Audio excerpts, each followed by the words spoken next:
Hey, it's Jessie with The Way We Work. Fear is such a powerful motivator. It distracts, disorients, and derails without prejudice, and makes it so that brilliance falls short simply because it's too afraid to come into the light. It leads us from greatness or thrusts us straight onto its oncoming path. It's a distractor from the norm and creates new paths seldom imagined. One of my favorite writers, James Baldwin, wrote, "Not everything that is faced can be changed, but nothing can be changed until it is faced." And these powerful words always make me reflect on the things that I'm avoiding for fear of discomfort or fear of failure or even conflict. We're at a time where anything that makes us struggle is considered toxic. And not that there isn't toxicity out there, there's plenty, but we've labeled everything toxic when it's really just a matter of discomfort or overcoming conflict.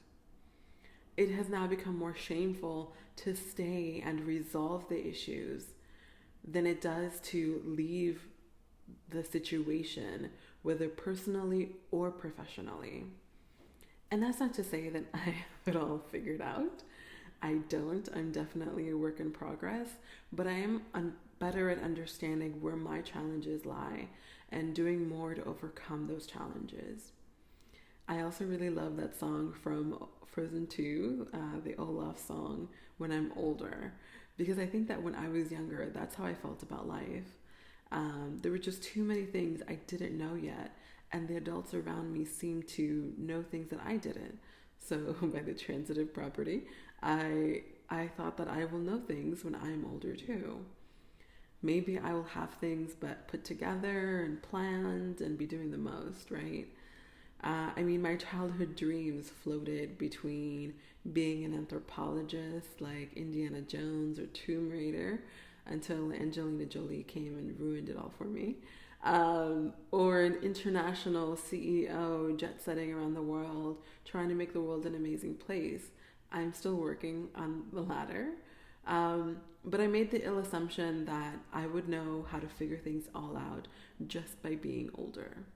I failed to realize that the same fears that kept me from jumping out of the swing like my other classmates, or the one that prevented me from speaking out when I knew in my heart that things were not right, those fears would still plague me deep into adulthood. Maybe I even picked up some along the way. And so working on them, rising to the challenge, that's really where I find that I am now.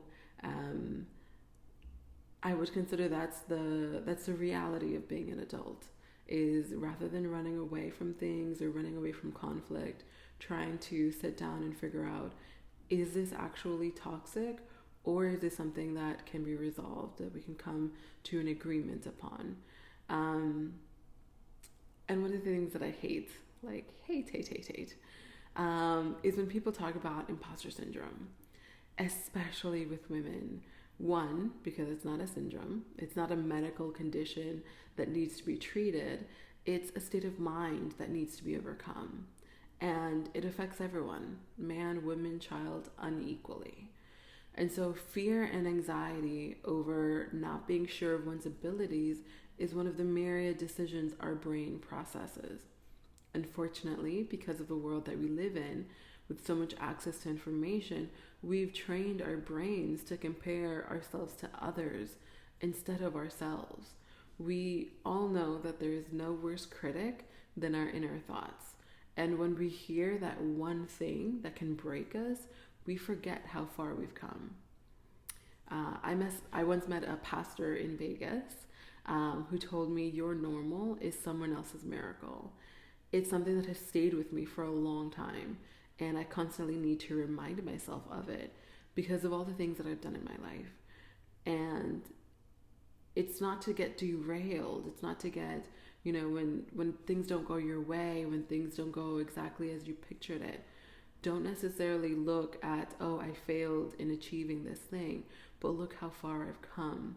I've applied to grad school for my PhD multiple times, and this last cycle, I felt so strong in my application, and I submitted it December 1st, and it was, so thorough, and it was an easy process, or so I thought. But then I forgot that for 3 months, maybe longer, I've been working with a group of other Latinas who wanted to go into higher education. And so we met weekly. We talked about our, personal essays, our scores for whatever test we needed to take, and what we needed to do for the applications. We took a list of all of the schools we were planning to apply to, and then we cut them down to the ones we really wanted to apply to.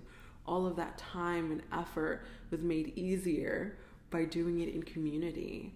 But when I put in that application, it seemed that it was an easy process. It wasn't easy by any means, but it felt like it was. And so I had, for a brief moment, forgotten how far I've come, where it's not just applying for the sake of applying, but applying with intention and bearing your soul on your personal essay, and doing all of the things that you felt that you were such, not only in community with, but also doing it as a part of maybe even generational healing.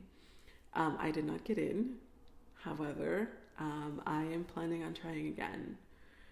So, with that being said, remembering all of the things how far you've come, right?